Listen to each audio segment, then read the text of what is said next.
Welcome to the Well Talk Podcast. You know, the podcast right now, as we go in on the map book and the aspects of the map book, and we're meeting experts, you know, people who have gone through a journey and are implementing all these aspects that we're telling people to get involved with and get aware with. And Aaron Charles is here with us right now. And how Aaron actually introduced himself to us was a form of contribution, and that stood so much to me because, you know, not everyone's in that state. You know, a lot of people are thinking, oh, what's in it for me? You know, and they're only thinking about what's in it for them. You know, but we recently did a webinar, and in the webinar we had our wealth creators that were on board, and he just reached out. You know, he gave himself, right, and that's very impactful, right? And I'm sure people around all his life realize that about him. Right, and even right now, me inviting him over here, you know, he wanted to do this gracefully, and he has a development project that's going underway at the same time. So I appreciate you, Aaron Charles. Thanks for having me. Welcome to Well Talk Podcast. Thank you for having me. I really appreciate it. Yes. So Aaron, we know you're a big time developer. We know you're making the moves, right? But over here we want to go back to the beginning. You know, where were you born? You know, what was life like growing up? If you don't mind sharing that with us. Yeah, I was born in Trinidad and Tobago. Okay. I immigrated here in 92, 93, not too sure, but I was six years old at the time. You know, I grew up in the Little Jamaica area. My parents immigrated to Eglinton West in Toronto. Okay. You know, I was thinking about it this morning, and I'm like, you know, the cliche thing is to say, you know, life was tough, lived in an at-risk neighborhood, didn't have everything that I wanted, and whatever the case may be. And then, you know, as I got older and as I started to really think about the things that I say, I start to realize, you know, words are very powerful, and, you know, sometimes you hear a lot of people say it, so we tend to say it because it seems like the right thing to say. But how my life was growing up, when I really think about it, it was awesome. Okay. You know? Nice. You know, if I didn't know anything, if I wasn't exposed to anything that the world was selling me, I would think my life was awesome. Nice. Like, I wouldn't think growing up in public housing or, you know, not having the latest Jordans or not having the latest bike, I was behind in the society's scale. Mm-hmm. You know, I just remember, you know, as a kid, you know, how excited I'll be just when Pops roll through the door. Okay. You know what I mean? When Pops roll through, you're just to the door. You're just excited. Nice, you know, nice. Pops is home, Yeah. and then you just want to beat him up because that you're all battling. Yeah. Or you can't wait for Dad to come home because he's gonna take you to the basketball park to shoot some hoops. Nice. You know what I mean? So I had all those things. So at the end of the day, it's, you know, sure, we didn't live in a mansion, but sure, we didn't have all those things. But, you know, I grew up with a lot of discipline. I grew up with a lot of structure. I grew up with a lot of sharing and caring. I always had to take care of my little bro. Everywhere I went, he went, and I was responsible for him. You know, so I learned responsibility from a very young age. You know, my dad always expected the highest of me. So when I came to Canada, I didn't really come with my mom. My parents divorced. Oh, wow. So my mom sent us up here to have a better life with my dad. So we just came here. We just got rocking and rolling. My dad eventually remarried, and then, you know, still kept in touch with my mom. We spoke, went to visit her, stuff like that. My mom as well always, you know, made sure I had everything that I needed. So just to sum it all up, right, and the reason why I'm long-winded on this, because I really thought about this answer, because I had a feeling you were going to ask me. Okay. And I wanted, you know, someone coming up to understand, like, what society sells you, you have to sometimes sit back and not buy it. And understand that, you know, we don't spend enough time giving our parents their flowers. We're always putting pressure on them to do more for you, And, you know, at the end of the day, like, my parents gave me everything I needed and nothing that I wanted. but everything I needed was good for me, and everything I wanted was bad for me. That's big. That's big. So at the end of the day, that's big. who I am today Nice. is from those simple lessons of, taking care of my brother, taking him to school, picking him up from camp, doing everything for him. Sacrifice. I learned to sacrifice what I wanted to do, and did what I needed to do for the family. I learned discipline from a very young age. I had to go to bed a certain time. There was no TV during the week a certain time. There was recreational activities I had to do a certain time. I had to do my schoolwork at certain times. So all those fundamental things are all the things that lead up to who I am today. Yeah. Right? So having compassion, sharing, caring, reaching out, giving my time, these are things that are embedded in me. These aren't things I have to think about. I don't care who I am. I don't care if I'm a developer. That's just a glorified job. At the end of the day, I'm Aaron Charles, and I am who I am. I'll always be who I am, and no one's too big or too small to associate themselves with me. I just like to be around good people. Yeah. At the end of the day, my job and my career allows me to meet a lot of good people, and I want to continue to always have that energy. Yeah. Like, it feels good to know, like, I know Richard. Richard could text me, and we may not be in the same space at the moment, but we can still communicate with each other. Yeah. Communication is the biggest form of life. Yeah. Like, there's people out there who are depressed, stressed out because they can't communicate with anybody. Yeah. For me, I want to communicate with as much people as possible. I can learn, I can get inspired by just something. Yeah. Closing myself off, feeling that I'm somebody is detrimental to my growth. Right? So for me, it's, life will humble you fast if you don't really grasp those concepts. So, for the young people out there who are striving to be somebody and want to be somebody great, you got to always know who you are first when you're stepping up the ladder, because, you will get tested, and, the strongest people are the people with the strongest foundations at the end of the day, right? Yeah. That's who I am in a nutshell right there. No, that's amazing. And you said that, you did this a certain time, you did this a certain time. So it seems like you're very, very structured. So I'm not that structured. Oh, no, well, it sounds like you are still. I'm not that structured. Okay. I'm more of go with the flow type of guy. Okay, nice. Right? Nice. Meaning, if it makes sense, I'll go with it. Okay. I have a foundation. Yeah. I have a baseline that I operate on, but I'm very flexible. Okay. And if you need to be, and being flexible is a very great skill. Yeah. I see a lot of people, they want success so bad, they don't even take a minute to hear what else is happening around them. They're just, I gotta finish my 10 things for the day. I gotta do this, I gotta do that. Yeah. But maybe those 10 things may not be that important right now because there's a bigger opportunity in front of you that you're ignoring right now. Right? So you always have to be flexible and understand that, yes, you have your baseline. Yes, you have your goals. Yeah. But sometimes you may have to make couple pivots, adjustments, make a little adjustments, because those are just thoughts that you had at that moment. You're not actually sure if that's what it is. So add and subtract as you go, right? So it's just about being flexible and not taking this stuff so serious. Success will come if you put in the right honest work. Being obsessed with it, being crazy about it, being so over-consumed with it, it won't get you there. It'll just burn you out. I've been doing what I've been doing every single day for the last 15 years. Never took a day off. I don't work super hard every day, but I work consistent. So every day I show up, Monday to Sunday. And then it just pieces itself together eventually. Right? If you really want it, tell enough people about it. And those people tell enough people about it, and eventually it'll circle back for you. That's all.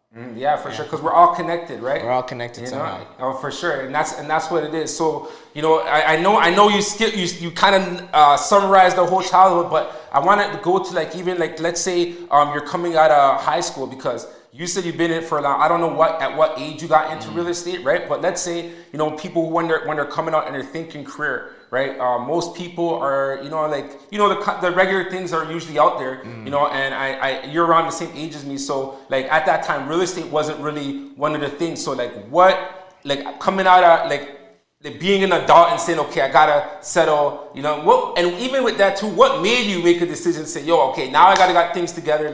What made you get into business? I want to know the history of the come up. Yeah, my come up is crazy because, as much as I told you, I had a great life coming up, I did go through some adversity very, very early in my life as well.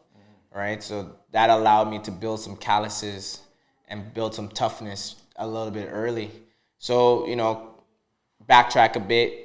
School, never really had a problem with school. I was always athletic. Participated in every single sport that you can think of: badminton, volleyball, hockey, basketball, soccer, track and field. Anything to get me out of class, I'm with it. So a lot of the sports, I learned to be good enough to get there. Yeah. But what really made me stand out with sports was I realized when it came to sports was there's talent, there's hard work, and then there's something else. There's an it factor that you need to have, which is bringing people together to get on one mission, which is to win. So I always had a knack for kind of bringing people together. I wasn't always the fastest on certain track and field, basketball, yeah. But hockey, soccer, I just figured that out. But what I really figured out was how to make people trust you and make you the leader, even though you're not the most talented. And that allowed me, those skills that I learned in sports allowed me to kind of survive in life as well. So, growing up, 14, 15, you get exposed to the streets. You start to get exposed to, the environment. You start to be a little bit disobedient to your parents because you feel like you have some strength on your back now. You can do things.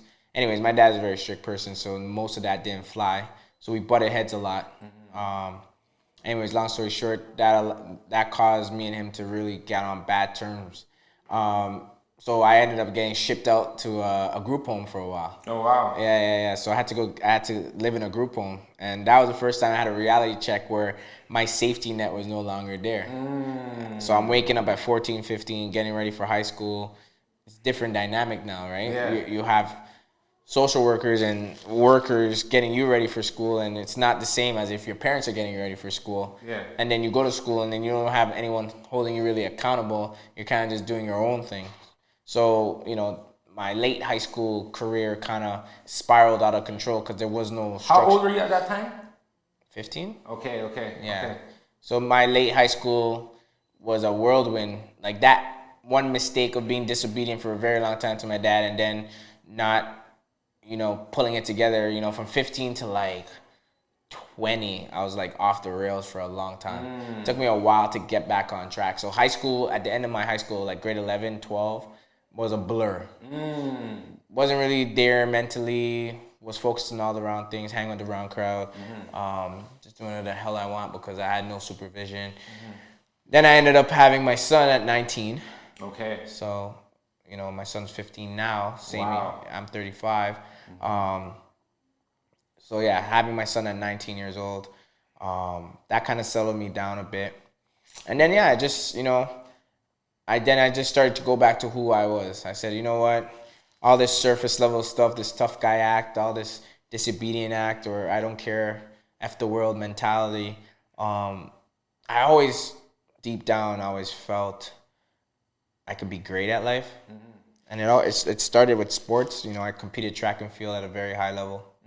I feel I could have been something really great at track if that was my first love, right? Okay. Running on the beach in Trinidad, thinking I was the fastest thing, coming to Canada, kicking every kid's ass. I'm an island boy. I'm running barefoot. You guys are running in shoes. I don't know about that. But so track was my first love. Then I grew to play basketball, and I learned to play that very well as well. But track was my thing, where I had personal coaches and all that stuff. But anyways, long story short, that got thrown out the window because of my lack of discipline and preparation.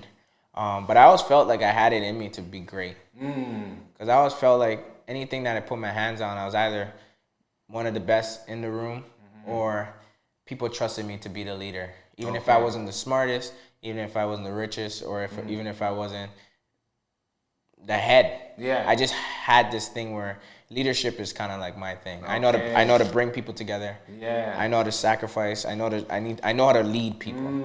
So having that skill set was important for me because, even being out in the streets and whatever the case may be, it gave me that skill set to kind of survive, knowing how to roll with any environment and come out on the other side. And that was because of my wittiness, my ability to move, my ability to lead, my ability to understand dangers and certain things. Yeah. Anyways, long story short, had my son at 20. Didn't go to post-secondary. That was not in the cards for me. Okay. Never even applied for university. I don't even know what a Well, you said your dad was strict. Did he try to tell you to, or at that? No, we weren't talking at that time. Okay. Me and my family, we didn't have any connections for a very long time. Okay, so you had for a very long time. Okay. In passing, there's no disrespect, but it's like, yo, I'm doing my thing. Yeah. I've been doing my thing for a long time. Exactly. The connection kind of, you know. Yeah. So pretty much had my son, and then I had to make a conscious decision of what I'm going to do. So, you know, I applied for a couple of jobs, ended up getting a job at the TTC. Like I said, once again, you know, once I get in that room, it's a wrap. You don't want to talk to me. I'm going to get what I want out of it. So anyways, you know, there's supposed to be a 3-part interview. Went in there, did my thing, got the interview. On like the second interview, they're like, you know what, sure, just like whatever. Yeah. Anyways, I was hoping to get a apprentice electrician job because, you know, that's what I was told I should do. Okay. But they didn't have any more offerings, so they ended up giving me a janitor position. And you took it. No, I was pissed. Okay. I'm like, no way. I'm like, there's no way I can be a janitor. It doesn't even make any. That's symbolic. You take that in. That's big. That just goes with your mental space at the time. People don't understand what I actually been through to be sitting where I am, and what I'm going through right now. But anyways, took the janitor job, came home, pissed off, told my aunts. I was living with my aunts at the time. They took me in, and I'm like, there's no effing way I can be a janitor, bro. Like, I know too many people. Too popular to be cleaning subway stations in Toronto. But remember, I just had my son. Well, my son was on the way. Maybe I just had him. I'm not too sure. So my aunt's like, you know, take the job, take it for the summer, see how you like it. But they were paying good money. They were paying like $21 an hour, 22. To be making that money back then at 19, that's a lot of money. Yeah. I'm like, I don't know. The TTC called me, hey, we didn't hear from you. Are you going to take the job? We got to give it away to somebody else. If not, I thought so long, so hard, prayed on it. And I'm like, you know, see the positive in it. Figure out, just see the positive in it. So anyway, I took the job, took it as a summer student. It ended up being a lot of fun, but it was a lot of work, and it was tiring. It was night shift, Monday, Tuesday off, so I had no weekends. So that summer, all my friends are going to Carabana. All my friends are partying. All my friends are clubbing. And remember, we're 19. This is prime. Yeah. And I'm there cleaning subway stations, like busy subway stations. I'm there cleaning it, changing the garbage, Zamboni. What I really learned from that job. Anyways, I ended up being at TTC for 8 years. And then being at TTC for 8 years, it allowed me to kind of like mature as a person. Even though I moved up to different positions after a while, I was in janitors for like 4 years. Oh, wow. Yeah, and the one thing that kept me there was the fact that I was able to take care of my son comfortably. I was able to see away from myself. It gave me discipline and sacrifice, taught me discipline and sacrifice, because I never had weekends off. So I actually don't know what it's like to party in my prime, because I was working. Yeah. But what I also did at TDC was I started a party and promotion company. Okay. So I used to take weekends off just to throw those specific parties. Okay. So that was my first entry segue into business. Okay, nice. And I was using that TTC money to fund that, and I was making, and then I took that party money that I had, I saved it because I couldn't go out on weekends, and that's ultimately what I used to start and get into real estate. And then while I was working at TTC for those 8 years, I was owning property and leveraging my job and just buying multiple properties. Yeah, so that's kind of like, you know, one snippet of it. Okay, so if you're doing a janitor and then the parties, who introduced you to real estate? Yeah, so I was introduced to real estate and I wasn't introduced to real estate. So when I was like 14, 15 years old, 16, I I used to hang around a lot of older people. Okay. But the older people I used to hang around were two different types of people. There were the people in the streets, and then the people from my track club. Okay. Right? Because I grew up in Eglinton West, so I had my friends who were in Metro Housing, whatever the case may be. And then I had my track mates. Well, they lived in Markham, Richmond Hill. They lived in all around Brampton. Nice. Yeah. And I didn't even know what Markham was. I didn't even know what these things were, but I was associated with these people. And I'll hear their parents talking about something, and I'll hear them talking about something, and I hear property, I hear this, I hear that. Okay. Well, they look like they're doing okay. Yeah. So it just planted a seed in me. Okay. And then one day I went to school, and the teachers asked me what I want to be when I grow up. I said landlord. Oh, wow. Okay. Yeah, and she said, that's not a job. Whoa, wow. And I said, well, she said it's not a career. Oh, okay, yeah. And I think because she told me I couldn't do it, that's what I wanted to do. Sparkly. Yeah, that's just how I am. If you tell me, don't ever tell me I can't do something, I'm gonna make sure I try to prove you wrong. But anyway, so that I always wanted to be a landlord and in real estate from the age of 15. Okay, that's amazing. So when I got my first job at TTC, this is so funny. I took my paycheck and I calculated, okay, if I save this much money for this such and such time, and I paid my car payment, I did this, and with the extra savings I have, I'll own my first condo at 28 years old. Oh, wow. So I did the math. Okay. That was just basic thinking. But how did you know that stuff, though? Like, someone must have put you on. Like, you don't just know. Oh, yeah? No. What was it, something that you read? Or like? Yeah, so I read a lot. Okay. So I read a lot of I read Rich Dad Poor Dad, Think and Grow Rich, 4 Quadrants. What other books did I like at that time? The Wealthy Barber, 7 Habits of Highly Successful People. But the thing about me, I talk to a lot of people. Okay. So what happened was, one day I was walking around at work and some guy, we were cool. He's like, yo, what's going on? Why you look so pissed off? I'm like, yo, I hate this job. Such a bum job. Don't want to do it. He's like, yo, don't look at the job. Look at what you're getting paid. See me, I have a cottage, I have a house, and I have a rental property. If you go to the bank with this job, instant mortgage. I'm like, yeah? So I'm like, so the next week I went into the bank. I'm like, yo, I want a mortgage. They're like, what's your credit like? I don't know. They pulled it. They're like, oh, it's 700. I'm like, whatever. What does that mean? Okay. And they're like, yeah, you can get a mortgage for this price, this price, this price. And then what ended up happening, my friends were going to university and they're doing a real estate course. Okay. So they're going out to Hamilton to do a case study. So I'm like, all right, cool, I'm coming. Okay. It's my off day. I'm coming. Yeah. So jumped in, did my thing, saw what they're doing, watching what they're calculating, and I'm like, oh, okay, this is how you put it together. So now they got to go back to school. Okay. I'm in the big man life already. So I have beer time. Okay. So I'm just doing beer research, copying everything they're doing, going online. Next thing I know, I'm out in Hamilton on my own, scooping up my first property, which was a triplex. Didn't know what I was doing. Okay.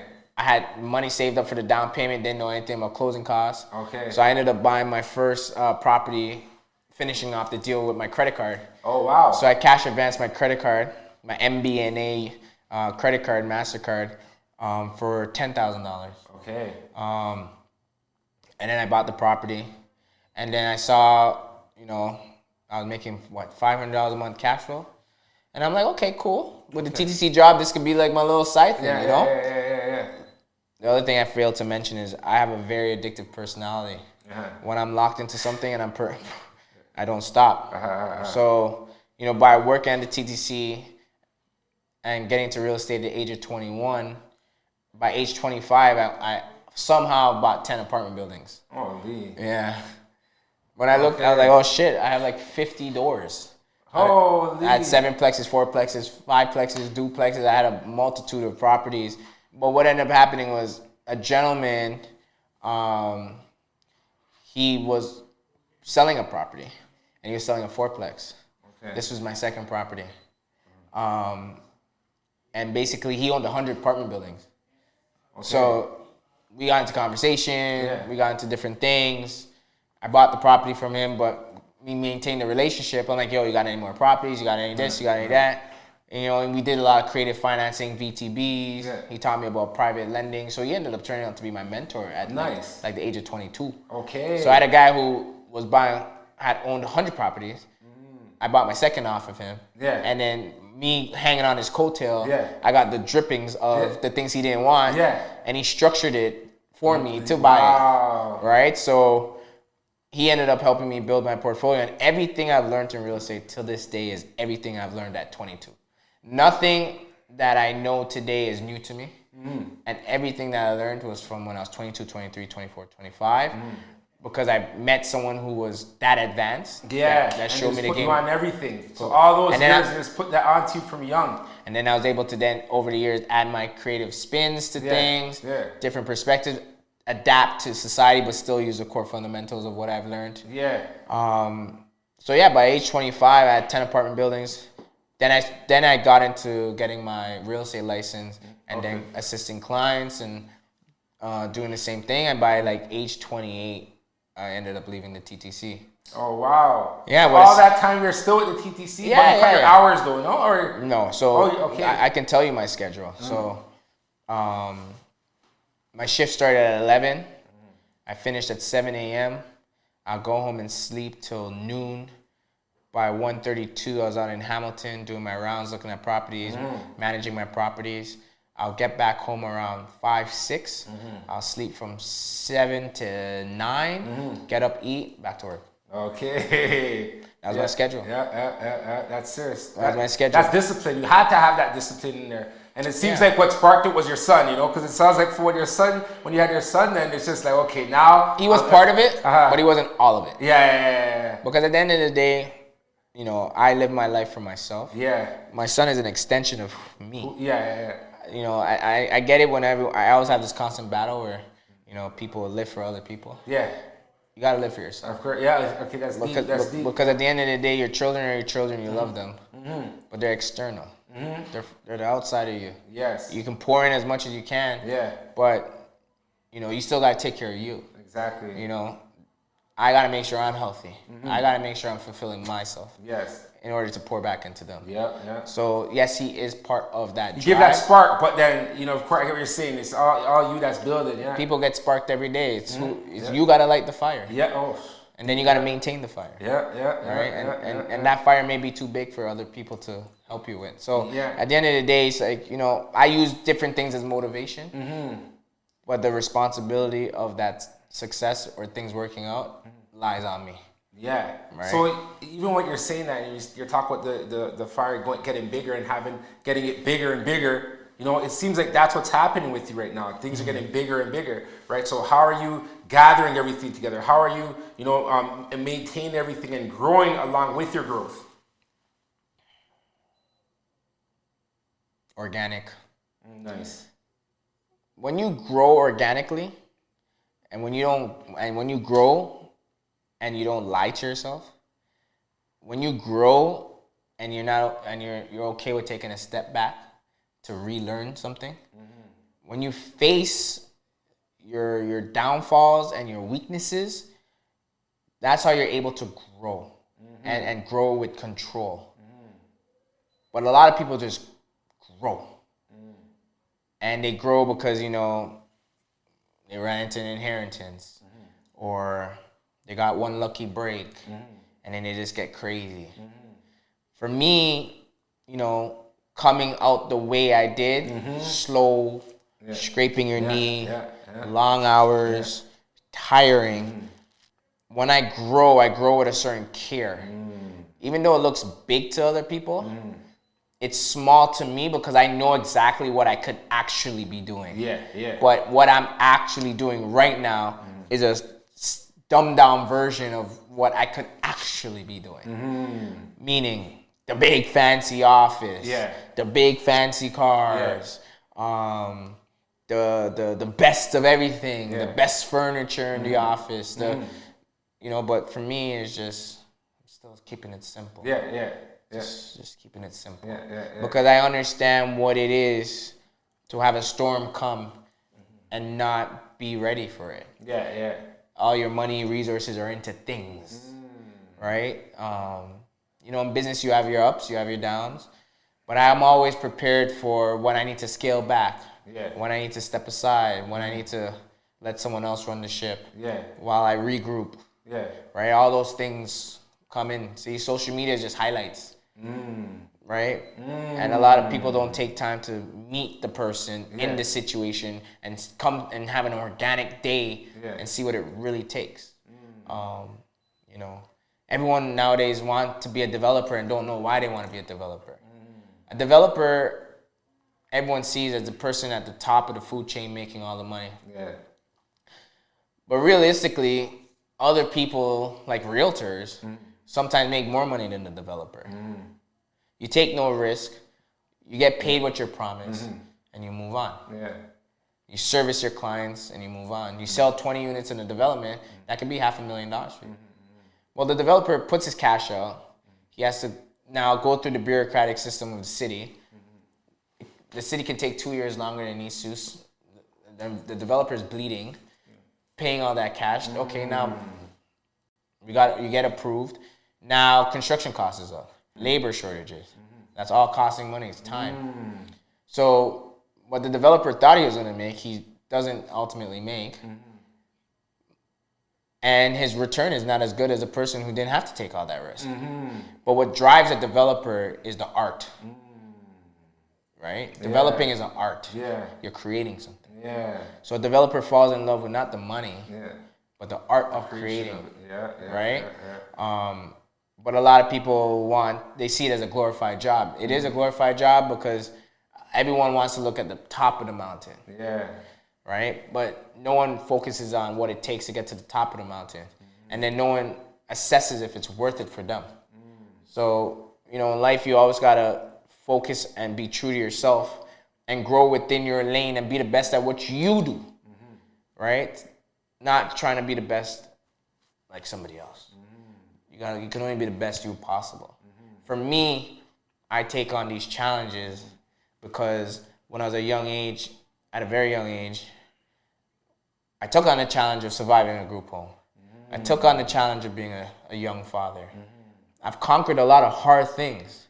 So I'm conditioned for this type of warfare. Yeah. This is what now I'm immune to. This type of abuse is what I'm immune to. I hear right? you. And in fact, you enjoy the like having that urgency where it's like, okay, I have to get this thing the right way, and I have to do it. Like you enjoy the process of making something, and how you said you're gonna make it. It comes that way, right? Because I know the project that you have right now is the Rosewood, right? And I seen the previous renderings that you had, right? Right. So like that's kind of like an idea that you had, and then I seen how they look now, man. They're looking clean. Yeah. You know. Yeah. So you're talking about that process, right? So for me, not to confuse things, I'm never in a rush, but I'm always moving. Right? So for me, it's just about 1% a day. Yeah. Accomplishing my goal 1% a day. 1% a day. For me, I have one big goal a year. Yeah. Many small goals inside of that one big goal. Yeah. And what I do is I throw it up in the air at the beginning of the year. It breaks apart on the floor, and I spend the whole year putting it together. Yeah, nice. 1% a day. I don't like to be busy. I don't like to be overwhelmed. Yeah. I do enough to get moving and move forward, but I don't like to feel busy. Yeah. I believe a balanced life is very important. Yes. I feel you got to make time for yourself. You got to make time for your family. Yeah. Got to make time for your colleagues. Nice. You got to make time to discover things, meet new people. Connecting with Source, God, and having prayers and stuff. That's you. Yeah, exactly. That's you. I'm very spiritual. Yeah, nice. Of course, I pray every day. Yeah. I don't even pray once a day. I pray multiple times a day. Yeah. When shit gets rough and I'm confused, Yeah. I have no shame in taking a step and just asking, like, am I on the right path? Nice. Like, am I doing the right thing? Yeah. And then, I always make time to ask people if, I just came from a meeting with one of my good friends, and we're just checking each other's mental. Nice. Asking me who I am. Am I being true to myself? Just being true to yourself. Yeah. You got to be true to yourself at every stage. That's amazing. Winning will always slap you in the face when you're faking it. Yeah. Right? You know, we start talking on that. You know, even before this, you're telling me, you're like, yo, I'm coming. I'm gonna come dressed up how I dress, and I admire that. And someone else who does that from back in the day. Say that again. What? No, remember you said, oh, what should I wear? Or something like that. What should I wear? You know, I said, be your authentic self. Right. And you're like, yeah, I'm gonna come through. And I appreciate that, because growing up, someone who I admired was Dame Dash, right? Dame Dash, CEO of Rockefeller, and he always had shorts on. And he's rocking his shorts when he's in meetings and everything. Yeah. Comfortable, right? Yeah. And that's something that, like, yo, I admire that, because that's how it should be, and I appreciate you coming through and saying that and coming. Well, I wanted to respect the brand and what you're trying to do. Yeah. So if you say, hey, it's formal. Yeah. I'm not gonna say, hey, I'm Aaron Charles, I'll do whatever the hell I want. Yeah. I want to make sure I'm making sure I'm within your code too. Okay, no, I appreciate that. But you know, I like to be comfortable. That's what it's all about. And for me, I represent the kid who just needed a chance. You know, I didn't come from any lucky breaks. I was rough around the edges. I'm still rough around the edges. When you get to, like, you know, I have my little tattoos here and there, and it confuses a lot of people. But I'm glad this is the path God put me on. Yeah. At this high level. Nice. Because I feel like other races get away with it. You know, I have Jewish friends, Punjabi friends, Indian friends, white friends. And they're in real estate with sleeves. Yeah. And it's stylish. Yeah, exactly. Yeah, the minute the black guy has a tattoo or something, it's like, where did he come from? Yeah. You know, so I wanna be that guy that lets everyone knows. Yeah. If you like me or you don't like me, you gotta deal with me. Exactly. Yeah. And when you deal with me, then you're gonna have a good experience. Yeah, exactly. You know, you know, I'm here representing the young boys and girls that look like me. Yeah, nice. Came from environments that no one cared about. Yeah. You're in school and teacher doesn't care if you do good or not. You just get pushed through the system. I'm an underdog guy. Yeah, exactly. When you get to really know me, I'm always pushing the status quo. Okay. I'm never going where society is going. I'm always pushing back. Nice. I'm an underdog guy. Yeah. That's how I came up. Scraped my knees to come up. Humbled myself, stayed humble, and it just the principles that I live by. Yeah, they're within you. Yeah, it's just in me. Exactly.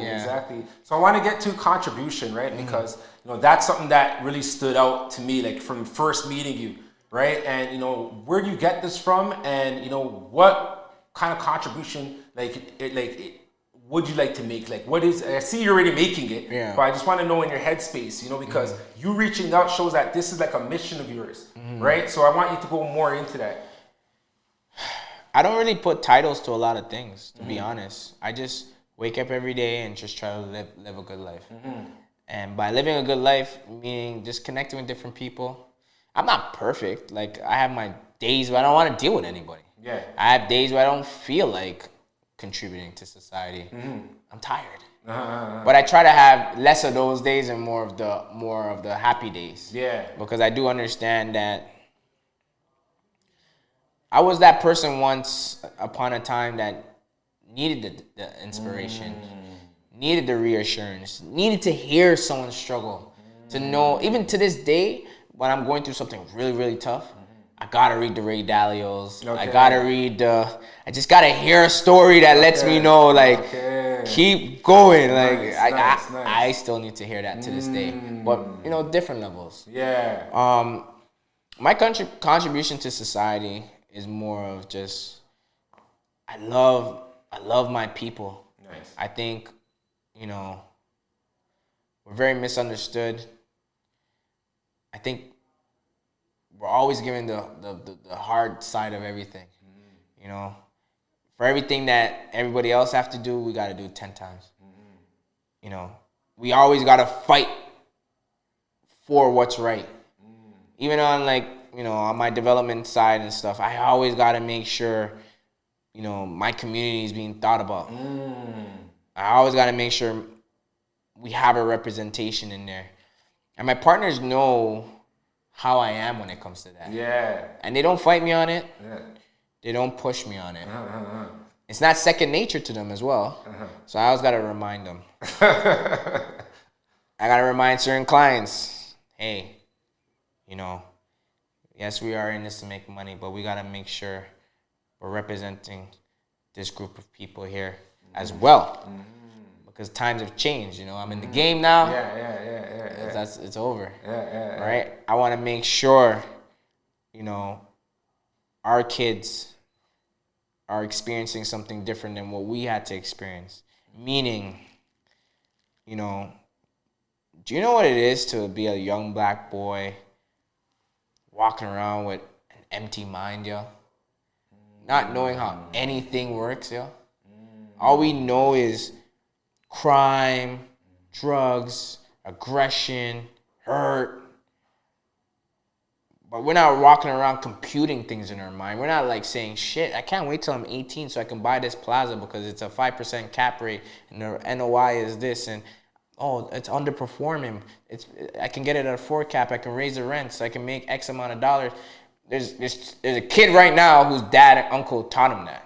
Or know how to do construction. Okay, maybe with this land I can rezone it, build 2 houses, and this is what it's gonna be. And no young black kid is walking around thinking like that. But there's a kid out there in a different community thinking like that because he sees his uncles, sees his aunts, sees his cousins. They own trucking companies. They own medical plazas. They own malls. We don't have that. Right? So I want to be like Uncle Aaron and Uncle Richard. They own a mall. They own this. They own that. And then that's the conversation. Like, look, my Uncle Richard. He's driving an S-Class. He's a Bentley. I want to be just like him. Uncle Richard owns this, and that. It's like, yeah. Not like, yo, I want to get the biggest chain in the hood. I want to drive this and that, and boom, by 22, we're at a funeral. You know what I mean? Like, shit gets so tiring, bro. We can do so much better. You know, so I just think it's for me. I've been there, you know. I've lost friends at an early age through violence. I've seen things at an early age. I've been exposed to things that you couldn't imagine. I've done things that I shouldn't have done. You know, overconsumed liquor at a very young age. You know, like consistently for many, many years. Crucial years of where I could have been learning as a youth, different things. But there was no programs or things for us. We were just hanging out. Right? So for me, I just really feel for our people, man, because at the end of the day, man, it's just like, I can't help everybody. I try. And then the pushback is so hard sometimes. But, you know, my contribution is just anytime I can get my voice out there and just connect and this gets shared somewhere. Exactly. Damn, that's my contribution. And then I'm easily to be found. And I'm very responsive. You know, I don't leave people on read for forever. As long as it makes sense, I'm down, man. Like, you know, I'm in this business and I do what I do to have time. So I gotta ask my son, have time to do what? Watch more Netflix, hang out with my friends at the Shangri-La or King West or whatever. No, my time is reach out to people who are striving to be where I am. Reach out to people who are now coming up. Reach out to people who are they just need a little push. And then, before you know, you have a little army and you're rolling with, right? When I was coming up, there was no one like me. I had the cops call on me by my tenants the first day I got the keys to my triplex because they thought I was breaking into the triplex. Your tenants did? Yeah. All white tenants, black kid, fitted cap. Avex jacket, didn't know any better. But I had to show proof of ownership, this, that, and that. Being followed in Hamilton because I had a Mercedes CLS, black on black with rims. Cops pulled me over. What are you doing here? Came check my properties. Man, couldn't believe. You know, I've been through it. I've been through it. But always remain calm in those situations. You can't fault them. They're not used to seeing a lot of us in those positions.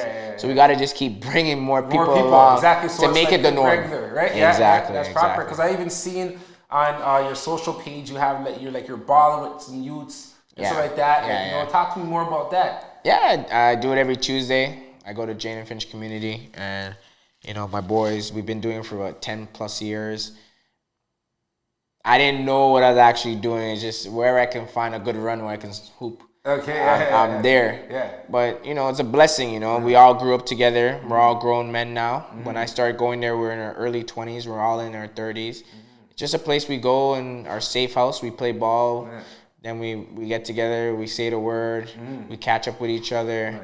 And it's just all organic. It's not ever really business. Yeah. You know, a lot of the guys aren't really business guys. Yeah. And I don't try to push anything. Uh-huh. Just true, genuine connection, man. It's, you know, business is business, but there's a time where you just gotta take that hat off. Yeah. And just be a human Yeah. to other people. It's not Aaron's a developer. Yo, Aaron's just gonna bust your ass right here. I'm gonna give you that Kyrie, and you're gonna go home and tell your wife your knees are sore. And it is what it is. Yeah, you know what I mean? yeah. You're not even gonna know I'm developing 90 or 100 homes. Who Yeah, cares? Who cares? Like my dad would say, there's a time and place for everything. Right now, it's to bust your ass. Okay, that is straight up. That's what it is. That's what it is. That's blessed. So I know with the development, right? Right now, and when we had the webinar, you were talking about having people invest, right? And then you were talking about 4 different stages, you know, of development. Can you go more in detail with that? And yeah, so, you know, development's a very interesting business. So many different parts to it. There's a lot of things that I can't really speak on because of, you know, compliance and stuff like that. So definitely, the way we structure ourselves, we do something called like a GP LP structure, where the developer typically is the general partner. Okay. So the general partner is somebody that will lead the project. Okay. Right? And then LPs are limited partners. Okay. Limited in their participation in the project from a decision-making perspective, but they reap all the benefits of the development based on their shares that they hold in the project. Okay. So kind of look at it like stocks. I always say that. You're the LP of Microsoft. Bill Gates is the GP. He runs it. Microsoft makes some profit. And based on how many shares you own, that's how you get paid out. Okay. So the same structure as in development. The reason why I feel I'm doing well and I'm going to do even better is because development is a team game. This plaza that we're sitting in here was built by a group of people. Yeah. It's a team. So the same thing that we're doing, we're building Rosewood 90 townhouses, Jackson's Point 24 townhouses, Bowmanville Plaza, Ajax Whitby 60 and 74. That's a group of people for each project coming together with the same vision to execute and to generate profits. So the way it works is, you know, investors who qualify as accredited investor or eligible investor, we have the in-house team to assess you, and then we have an EMD, which is an exempt market dealer, that makes that final assessment if you can come into our project. Because we want to make sure, you know, it's a safe investment for you, you can afford it, and if something goes wrong, you have the appetite to absorb it. Okay. And that's the other thing too in this community is, as well as, you know, we're going to continue to do things the right way, to show people that we're here to do big business. Yeah, yeah. Not a little hustle, not a little, you know, open today, shut down tomorrow. This is long-term wealth that we're looking to build and looking to establish. So, you know, it's a little bit more painful because it's slower, this process. Yeah. But, you know, I have a great team that keep me in check, and I allow them to do what they do in terms of keeping me safe, keeping the investors safe. Yeah. Because as a developer, you want to be as aggressive as possible. Yeah. But you got to learn that, you know, don't be the victim of your own ambition. So even though you want something fast, you want something big, always be truthful to yourself and know where you are. Yeah. And move accordingly. You know. So I've learned over the last 2 to 3 years not to be in a rush for anything. Put the right minds in place, very smart minds in place. Yeah. Smarter people than you that have the right intention for you, that want to see you grow and be successful. And let them guide you. Today I put up a post that people only want to lead when people only want to lead when they're in a position to lead, but a true leader guides you, right? So for me, it's, I like to guide. Yeah. So you can steer the ship, you can do whatever, and I'll be the GPS and I'll guide you. Okay. But you can control everything else because this is what you do.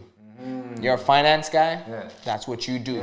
You're gonna lead that fund, but I'm gonna guide you in case you need help. But you're in full control. Exactly. So I've learned to give people full control in their divisions, and sometimes they go against my wishes for the greater good of everybody else. Yeah, nice. And we have a little bit of pushback, but every day I'm grateful that God has put these people in my life to guide me. Nice. Because, when I first started off, I used to do everything myself. I used to be tired. I used to be burnt out. Yeah. I make a lot of mediocre mistakes or premature mistakes because of, too much going on, kind of, right? Yeah, oversight. Yeah. So, as a young businessman like yourself, the biggest key I can give you for success is build your business around successful businesses. Like, be honest with yourself. Say, maybe I'm not a developer right now. Yeah. Maybe I'm 10 years away from it. Yeah. But I'm around it. Yeah. What role and what contribution could I add at my highest or my top level effort can I add to this person's business? Be great at that. And that's what allowed me to really grow in real estate. So what really allowed me to be successful in real estate was that one thing I just told you. Build your business around other successful businesses. That's big. Because it's almost a cheat code. It's like having a development infrastructure without having to pay for it. And just pump. And then when you make enough money from that, then you slowly graduate. But that person, with your efforts, should graduate as well. Yeah. And then somebody else should be coming up. And that's how we move forward. But if we're all trying to climb on each other, then we start to close off. We don't share information. Exactly. We're not as open anymore. Yeah. But when my mentor, when I was coming up, what allowed me to learn was I asked him one thing. How can I help you? I said, I have no more money. Like, I bought my 2 properties. I'm tapped. He's like, no problem. He's like, I have all these properties here that I want to sell because I want to buy this a building or whatever. He's always leveling up. He's like, sell them for me. Okay. I'm like, fuck, how am I going to do that? Then I started thinking, how was I able to buy property? Had a good job, credit was good, had some money. Well, I worked at TTC, 500 people, same position as me. Bro, I started JVing with all my colleagues. Nice. JVing with all my colleagues, sold all 10, 15 apartment buildings that you're selling, and I partnered with them on all of them. Okay. So I didn't take cash or I didn't take commissions. I just took an equity stake in those properties as well. Okay. That was my contribution. Nice. Getting you guys below market value properties, but I'm going to be an equity part. So and a lot of them, I'm sure, didn't even know anything about real estate. No, we're all young. We're like 22, 23. Yeah. So I was taking 30%. So you told them, say, yo, I'll put you on. I'll show you what to do. I'm taking 30%. Yeah. Okay, nice. And then he's paying me 10 grand per property. Oh, nice. So I made like my first 100 G's at like 23. Nice. And then I took that 100 G's and started moving and grooving. And then he's happy because he's selling and moving. Yeah. Because when I got into real estate, it was just after the 2008 crash. Yeah, okay. So I got into real estate, I bought my first property in 2009. No one's buying properties. Yeah. Everyone was going to seminars and everyone was scared. Yeah. And I'm there giggling like, you guys are talking about Hamilton? I'm out there. Okay. Right? We were so scared to go to Hamilton. Not like now everyone's running to Hamilton. Exactly. Man, I was buying so many properties in Hamilton. I probably transacted like 30, 40 properties in Hamilton by like the age of like 25, 26. Easy. Then I took that money, and then started buying pre-con in Toronto and start buying, renovating, and flipping, and shit starts to really move my direction. But the number one question I asked was, how can I help you? Right? And a lot of people don't ask that question. A lot of people number one thing I get from people nowadays, I want to be just like you. Well, you don't know what it takes to be me. And I don't want you to be me. Because sometimes I don't want to be me. Right? But what you should be asking me is, how can you help me?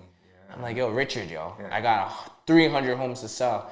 Like, sell some for me. You know, or I need to raise X. Exactly. Help me. Because you helping me helps you indirectly. Exactly. Right? But no one asked that.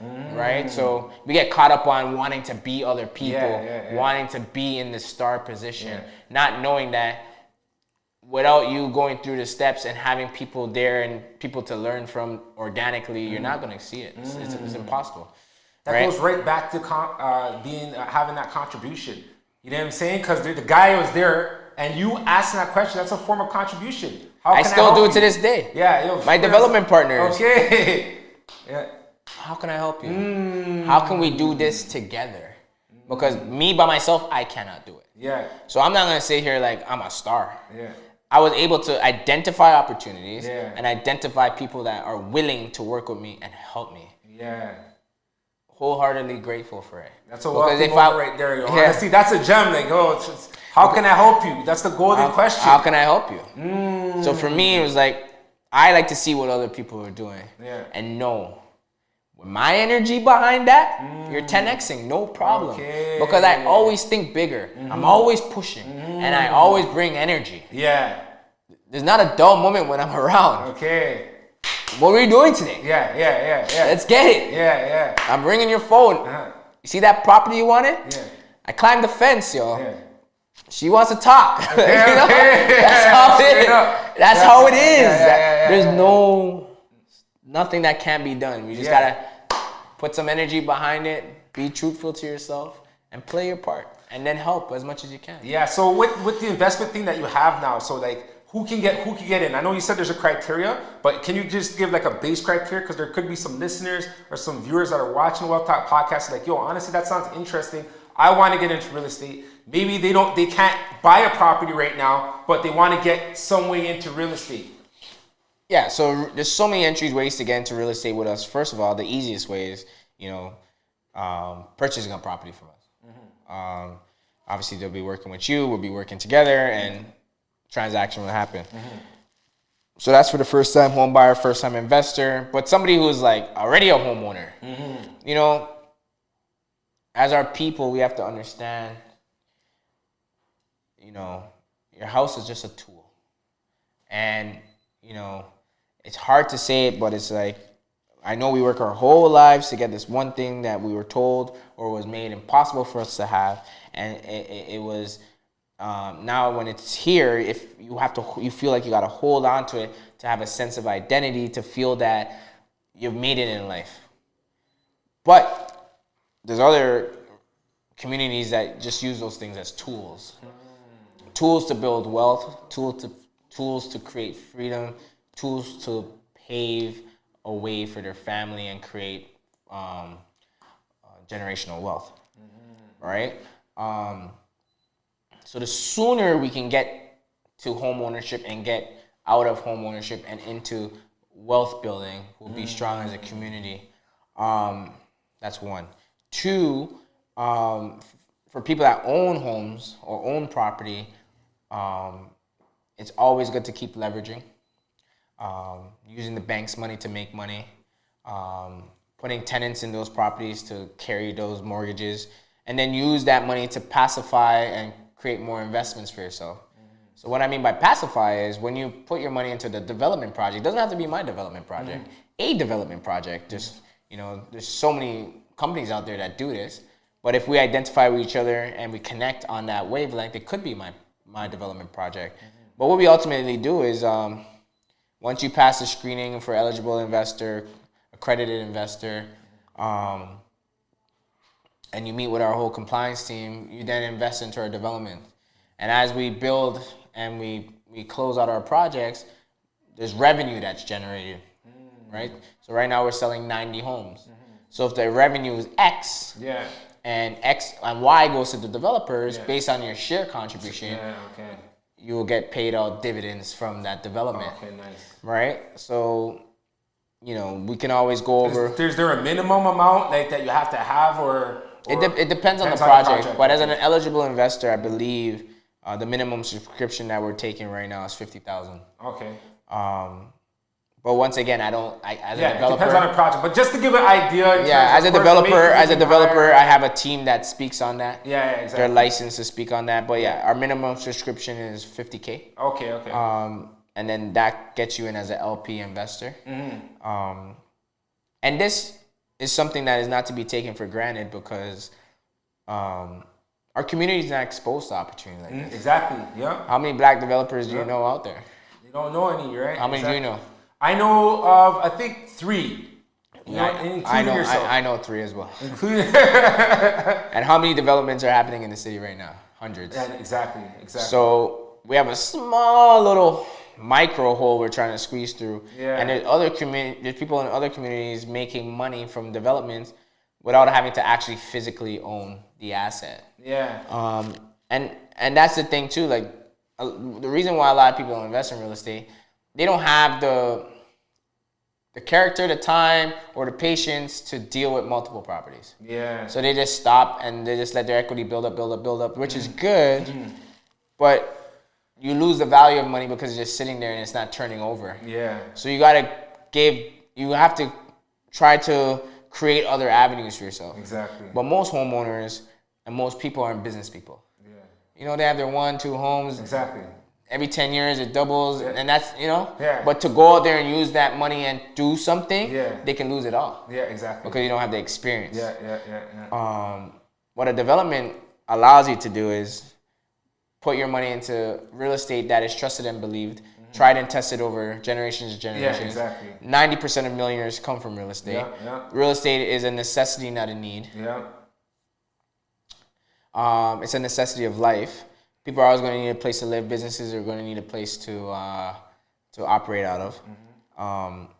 With the right due diligence and the right homework and the right professionals around, you can make a good, sound judgment. Yeah. Like, you got to ask yourself, if I invest in a development and we're building 90 townhouses in Ajax, in Roslyn, on Roslyn West, how likely is that to sell? Right? Yeah. Or then you ask, what if I say I'm building 90 townhouses in Thunder Bay on a small little island? Then you gotta question yourself, right? But then you learn to do your due diligence, research the builder, research the developer, research the whole team. The other thing you also want to do as well is attend the workshops that you're doing. Okay, what's the name of the workshop? Well, that one was for black homeowners.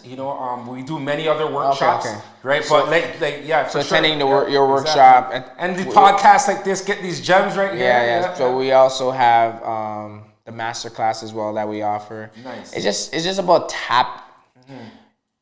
In order to be successful, you gotta be like insanely in love with success. It's not something that you can date on and off. Okay. It's not gonna be there for you when you come around, right? So you gotta be in tune with it, and then marry it eventually, right? And just embrace the journey and just be truthful to where you are. If you're in a position where you can invest passively and take that type of risk and reap the rewards, by all means, let's do it. Yeah. But if you need a little bit of education and before you can make a move and you're a couple of years removed, let's go educate ourselves. Oh, yeah, right? It's true. If you want to start off with an asset first or you want to start off and see the project completed, then that's what we got to do.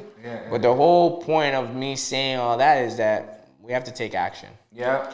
It starts with action. It starts with our first step, and then we'll see where the journey takes us. Exactly. Right? Exactly. But for too long, our community has been okay with tomorrow. I'll do it tomorrow, or I get to it, or procrastination is it has killed our community. Yeah. I've seen my parents do it for me for like 3 decades. Tomorrow I'll get around to it. One day. And then when you get a little older, you realize it's never gonna happen. Yeah. It's never gonna happen. Because you're always projecting it to happen after, like, so it's... I'm still waiting on that Sega Dream. I'm still waiting on that Sega Dreamcast. Yeah. I'm still waiting on that Sega Dreamcast. God bless their soul. but you know what? At the end of the day, it's just I'm cheering for us, man. I'm cheering for you. Of course. Yeah. I'm cheering for everyone. You know, I didn't know anything about you guys. I just seen some black guys. I'm like, man, like I want to see what these guys are doing. This looks like these guys are onto something. I want to be involved. Nice. And that's just me getting into the pit, just seeing what it is. Oh, for sure. Seeing how we can work together. Yeah. Look at it today. I showed up. Yeah. And then you said you have a check waiting for me to purchase at my development. Yeah, man. You gotta look at that, man. Yeah, that's best. Look at that. You know what I'm saying? Like one hand always washes the other. Yeah. And when we understand and learn that, and one check can lead to 100 checks eventually. Where was I saying that? I was saying that yesterday somewhere, that it always starts with one. Everyone thinks I gotta do 10, 20, 30, 40. Nah, man. Just do the one thing really, really good and then slowly build on that. Wow. And then, you know, you'll see where life takes you. And you map it out. You go on that journey. Yeah, for sure. You be deliberate and you just execute. And you go into it being truthful to yourself. Have a solid foundation. Surround yourself with good people. Have faith in God. And the rest will play out. Don't be in a rush or anything. Always remember, life already gave you all the answers when we came here. We came with our mind, body, and soul. Nothing else. You didn't come with a car, diamonds, gold, nothing. And then when you leave, what do you leave with? That's exactly. Yeah. So everything else shouldn't stress you on this earth because nothing belongs to you. Yeah. We're just here to just play a game. Yeah, it's an experience. It's just an experience. Yeah. I said that today too. Life is just an experience. Facts. Experience as many things as you can. Exactly. Yeah. Be present for everything. Nothing else matters. No, that's status, nothing. Because one day I too will be a memory. But until then, I want to be somebody of importance, somebody that's a high contributor to society. Yeah. I want to be, and the one thing I will say before we leave is this: we got to protect our leaders more. You know, as a community, we have to protect our leaders more. Meaning, we gotta when people who are trying to push and motivate and build, we all run into hard times. We all hit roadblocks, right? Most people are passengers on the ride, and I'm up front driving the bus. And it got pitch black. Yeah. Can't see. My lights just got knocked out. Still trying to get you there. Hit something, flat tire. We all can't just sit on the bus and not get up and help change this tire. We're all coming along for the ride. So we got to stop watching one person break their back, fall before we help or even help. You know, and once we change that in the community, once we say like, hey Aaron, you know, I know somebody, or I'm going to help you out, I'm going to come, I'm going to contribute. Like you say, contribution. So I always feel, because this is what I want, I always feel like I got to give it first. Contribute, help, offer my time, and hopefully it reciprocates back to me that someone can say, hey, I want to help. I want to be part of what you're doing. Oh, for sure. And you did it. Like, you're part of Rosewood. You contributed it. Of course. You contribute to one unit knocked off the board. Yeah. One unit closer to the goal. Yeah, for sure. And I appreciate it, man. No, I appreciate you, I don't take it for granted. Yeah. I love every part of the process, man. Okay, yeah. You're smiling, man. You're excited. You can see from the inside. You know, that's what's the emotion, feeling good. Right? Yeah, I wake up every day and I enjoy every part of it. Nice. Things that make me money and things that don't make me money. I enjoy every part of it because at the end of the day, I just document it and it all gets put into that story and then onto the next journey one day. Yeah. Oh, I appreciate you, man. And if you don't mind, just plug in like the golden triangle, like just give them a nice plug in about it so people can know where to find you. Yeah. And, you know, all that stuff. Yeah. So once again, my name is Aaron Charles. I thank you guys for tuning in. Richard's an amazing person. You know, we just connected, but it feels like, you know, but we're connected through so many channels as well. But yeah, you know, feel free to reach out to me. My Instagram is at theinvestor_GTD. My email is aaron@gtdgroup.co. What else do I got? I don't got much other handles. Oh, you can follow my development page as well at Golden Triangle Development. And yeah, I look forward to connecting with you guys, seeing you guys at more seminars. We host a masterclass once a month, the last Saturday of every month. Richard will connect you guys and give you guys a link. And that masterclass really is just about connecting, hearing stories like this, getting opportunities, getting access to real estate developments, real estate projects, pre-construction, helping you buy and sell real estate. We collaborate a lot with people like Richard. But we're just here to just educate and get you guys familiar with real estate on a whole, and touch people who are really doing it. Nice. The key is just getting access to people and getting access to opportunities. And then I know once we touch it, we run with it. Like we dominate every sport we touch. So once we start treating real estate like a sport, we're gonna dominate it. Most definitely. So you know, I like to thank everyone for just tuning in. And so the Golden Triangle, like what is it? Because it sounds deep. It sounds deep. So I don't know, like what's the meaning behind it? It's crazy. I was brushing my teeth this morning. I was thinking, like, he's gonna ask me what Golden Triangle means. Oh, for real? Yeah. Okay, that's how you know we're connected. You know. That's blessed. I'm like, to be honest with you, I looked at all the successful developers and builders, and a lot of them use the triangle. Like Tridel, they use that triangle. And then I looked up the triangle as well, and it says a very strong shape, you know. And then I looked at a diamond, and the diamond's made up of multiple triangles. And then when the light hits the triangle, it just reflects really well. And then gold is one of my favorite like colors in the sense of like when you put gold on, it just makes you feel that some sort of importance. Like gold brings an energy. Like my shoes are matching the color, you know, got gold. There's just something about gold. When I put gold on, it makes me feel very powerful. It gives me energy, right? So, you know, just being a symbol, a shape that symbolizes a strong shape, strong structure, And then the gold is just the energy for me. That's big. You know, and then the triangle also represents to me some sort of flow, right? And that's to me the teamwork. That's big. Because you're deep, and I know. You know, it's not just a thing. I know. I didn't just make it up. No, I definitely. For sure. I'm a team guy. Yeah. I was having this conversation with my colleague today, and he says like my number one characteristic is like I love to help people, and I love playing on teams. Nice. Nice.